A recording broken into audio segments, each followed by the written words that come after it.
পুজোর মধ্যে দিয়ে সূচনা হলো হলদিবাড়ির মধ্যে অন্যতম মুনলাইট সার্বজনীন দুর্গোৎসব কমিটির দুর্গাপুজোর। রবিবার দুপুরে ক্লাব ময়দানে খুঁটি পুজোর আয়োজন করা হয়।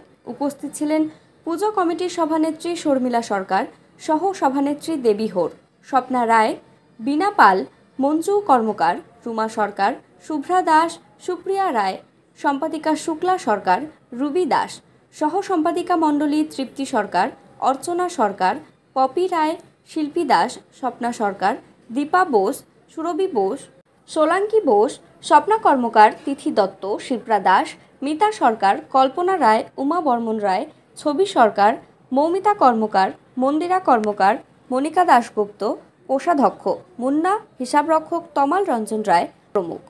এবছর এই পুজো ১৩তম বর্ষে পদার্পণ করল। প্রত্যেক বছরের ন্যায় এবছরও এই পুজোয় থাকবে চমক। পুজো কমিটির সভানেত্রী শর্মিলা সরকার জানান, এবারের আমাদের পুজোর বাজেট ৬ লক্ষ টাকা। এবারে তাদের থিম রয়েছে ইচ্ছে ডানা।